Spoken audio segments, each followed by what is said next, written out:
राधे राधे मित्रों। तो मित्रों, आप लोग राधा किशन के अपकमिंग एपिसोड में देखेंगे कि भार्गवी की माँ कहती है, अब तुमने सब सुन तो लिया ही है, तो बताओ पुत्री, तुम्हें कोई आपत्ति तो नहीं है? तुम्हारे विवाह के लिए जो वर तुम्हारे पिता श्री चुनेंगे उससे विवाह करने में तुम्हें कोई समस्या तो नहीं है? और फिर भार्गवी कहती है, बाबा की इच्छा है, अब बाबा को तो मैं मना नहीं कर सकती ना। बाबा मेरे लिए जिसे भी चुनेंगे वो श्रेष्ठ ही होगा। और फिर भार्गवी की माँ कहती है, मेरी पुत्री कितनी आज्ञाकारी है, अपने माँ बाबा की आज्ञा टाली नहीं तुमने। अब देखना, एक सुंदर सा वर आएगा, तुम्हारी प्रिय पुष्पमाला लिए तुम्हें भरेगा और अपने साथ ले जाएगा। और फिर मित्रों, आप लोग आगे देखेंगे कि भार्गवी के केसों में से पुष्प निकलकर श्रीनिवास के चरणों में जा गिरता है। और फिर उस पुष्प को उठाकर श्रीनिवास कहते हैं, सुगंध लेते हुए, इस पुष्प की सुगंध मुझे ये कह रही है कि हमारा मिलन शीघ्र ही होने वाला है भार्गवी। और कहते हैं, तुम्हारे माता पिता अत्यंत प्रसन्न हैं, तुमने उनकी बात नहीं टाली कि उनके चयन से तुम्हें कोई आपत्ति नहीं है। किंतु प्रेम का क्या? इस संसार में समय और सोच कब किसकी बदल जाए आराध्य ही जाने। और फिर मित्रों, आप लोग आगे देखेंगे कि नटराज के मंदिर में ऋषि भृगु आते हैं और देखते हैं श्रीनिवास को। श्रीनिवास काम कर रहे होते हैं और करवा रहे होते हैं। अरे, राज सिंहासन है, राज सिंहासन पर दाग लग गया, अर्थात राजा के सम्मान पर दाग लग गया, समझे? अच्छे से स्वच्छ करो। और तभी ऋषि भृगु कहते हैं, कौन हो तुम?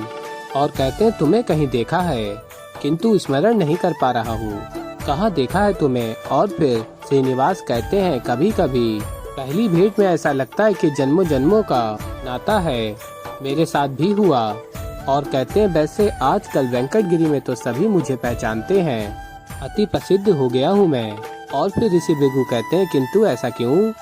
और फिर श्रीनिवास बताते हैं, क्योंकि मैं एक प्रसिद्ध सर्वश्रेष्ठ नर्तक हूँ। आपको ज्ञात है, समस्त वेंकटगिरी आया था मेरा नृत्य देखने के लिए।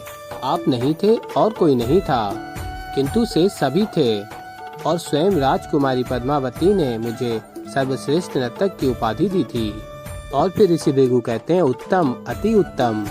और फिर श्रीनिवास कहते हैं, क्या आपको पुष्प मिले? और फिर ऋषि भृगु कहते हैं, वो पुष्प तुमने भेजे थे। और फिर श्रीनिवास कहते हैं, वो पुष्प मैंने ही भेजे थे। और फिर ऋषि भृगु कहते हैं, किंतु तुम्हें कैसे ज्ञात हुआ कि मुझे गेंदे के पुष्प बहुत ही प्रिय हैं, और तुमने वो पुष्प मुझे भेजे क्यों? क्या नाता है हमारा? और फिर श्रीनिवास कहते हैं, पहला प्रश्न कि मैंने आपको वो पुष्प क्यों भेजे? आपके मुख पे एक दिव्य तेज है महर्षि, और मुझे लगा यदि ये पुष्प, एक गेंदे का पुष्प मैं आपको देता हूँ तो आपके तेज के साथ मेल खाएगा। दूसरा प्रश्न, क्यों मैंने आपको वो पुष्प भेजा? मैं यहाँ पे सभी का आभारी हूँ ऋषि। राजकुमारी का, जिन्होंने मेरे नृत्य को सराहा, राजकुमार का, जिन्होंने मुझे राजश्रय दिया, आभारी हूँ राजा का, जिन्होंने ऐसा राज्य बनाया कि राजवंशी प्रजा का ध्यान रखते हैं, मुझ जैसे अतिथि का भी ध्यान रखते हैं, सबकी सेवा ये करते हैं। मैं आभारी हूँ नटराज का, जिनकी दी हुई विद्या से मुझे ये प्रसाद मिला। और मैं आभारी हूँ आपका, क्योंकि आप उनके प्रमुख पुरोहित हैं। और फिर श्रीनिवास आगे कहते हैं, बस इसलिए आभारी हूँ आपका। और फिर ऋषि भृगु स्मरण करते हैं, कोई तो दिव्य संबंध है मेरा इससे। बातें अच्छी लगी, इसका भाव भी निष्कपट लगा, और मन को अनुभव हुआ कि पहले से जानता हूँ इसे। और फिर ऋषि भृगु कहते हैं, श्रीनिवास से तुम एक अच्छे व्यक्ति हो, अच्छा लगा तुमसे मिलके। और कहते हैं, मैं तुम्हें एक दिन अपने घर अवश्य बुलाऊंगा। और फिर श्रीनिवास कहते हैं, आपने बुलाया और हम न आए, भला ऐसा कैसे हो सकता है? अवश्य ही मैं आऊंगा, ये मेरे लिए सौभाग्य है आपके घर पधारना। अब मुझे आज्ञा दीजिए। और फिर मित्रों, आप लोग आगे देखेंगे कि बासु कहता है, अद्भुत, महाअद्भुत, अनुपम दृश्य है, यही है राजा होने का ऐश्वर्य पिताश्री। जब भी मैं आपको ऐसा कुछ करता हुआ देखता हूँ, मेरा विश्वास और मेरी इच्छा दोनों बढ़ जाती हैं। मैं और प्रबलता से राजा बनने के लिए इच्छुक हो जाता हूँ। और फिर महाराज आकाश कहते हैं, इस तुलादान के पीछे बहुत से कारण हैं, और कहते हैं, बताने का ना तो ये उचित समय है और ना ही उचित स्थान। और फिर बासु कहता है, पर कदाचित ये स्थान और ये समय उस बात के लिए अनुकूल है जो मैं आपसे करने आया हूँ पिताश्री। और वो बात है मेरी प्रिय बहन पद्मावती के विवाह की। और फिर महाराज आकाश कहते हैं, कहो क्या कहना चाहते हो? और फिर बासु कहता है यही कि पद्मावती अब विवाह के योग्य हो चुकी हैं और अब हमें उसके लिए एक योग्य वर ढूंढना आरंभ कर देना चाहिए। और फिर मित्रों आप लोग आगे देखेंगे कि महाराज आकाश पुत्र बासु के साथ महर्षि भृगु के समक्ष जाते हैं और महर्षि भृगु कहते हैं महाराज आकाश से हम एकांत में बात कर सकते हैं। और तभी महाराज आकाश कहते हैं बासु। और फिर बासु कहता है समझ गया पिताश्री। और कहता है कदाचित महर्षि मुझे इस योग्य नहीं मानते कि मेरे समक्ष वो बात करें, और कदाचित आपको भी मुझ पर विश्वास नहीं, इसीलिए मुझे संकेत दे रहे हैं जाने के लिए।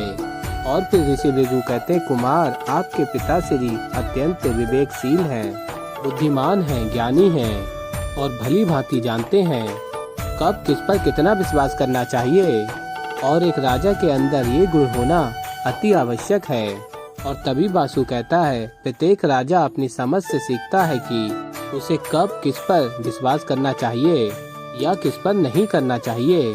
जाने दीजिए इस समय हम तीनों एक ही विषय के विषय में सोच रहे हैं, और वो है पद्मावती का विवाह। और आपको इस बात पर विश्वास करना ही होगा कि मेरा और पिताश्री का दोनों का मन है कि समय से पद्मावती का विवाह हो जाए।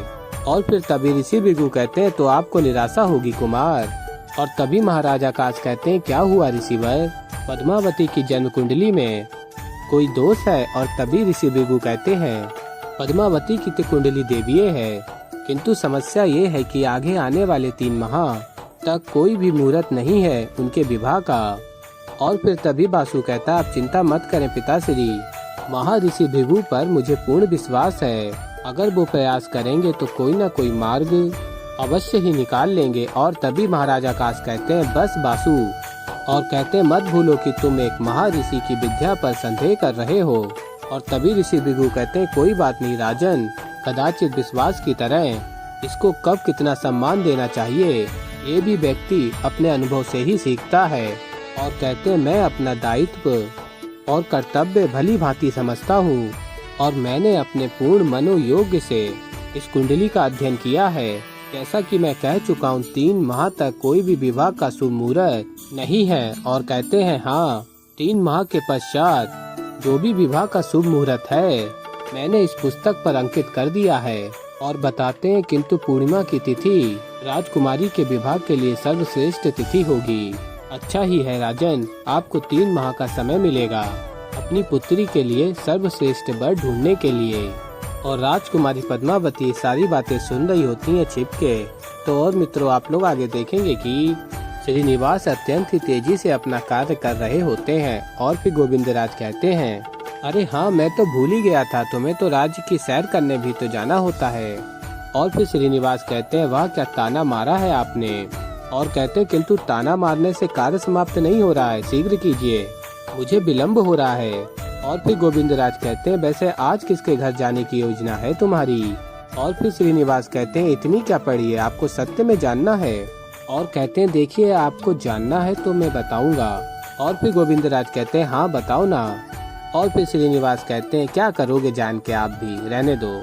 और फिर गोविंदराज कहते हैं अत्यंत क्रोध में, अब सीधे सीधे बता रहे हो या? और तभी श्रीनिवास कहते हैं शांत शांत मैं बताता हूँ, वो किसी ने मुझे अपने घर पर आमंत्रित किया है। और फिर गोविंदराज कहते हैं तुम्हें अपने घर पर आमंत्रित किया है? और फिर अत्यंत प्रसन्न हो रहे होते हैं और कहते हैं लो इसे कहते हैं अपने पैर पे स्वयं कुल्हाड़ी मार लेना।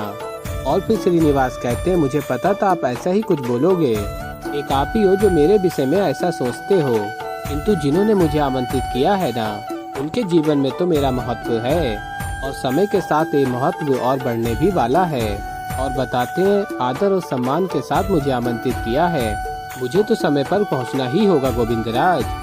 और कहते हैं अब जो शेष कार्य है आप कर लीजिए, मैं चलता हूँ। और फिर मित्रों आप लोग आगे देखेंगे कि राजकुमारी पद्मावती श्रीनिवास के समक्ष आ रही होती हैं और तभी श्रीनिवास स्मरण करते हैं कर्म के बंधन से बड़ा प्रेम का बंधन होता है, और मैं जितना भार्गवी के बंधन में बंधना चाहता हूँ पद्मावती भी मुझसे बंधना चाहती है।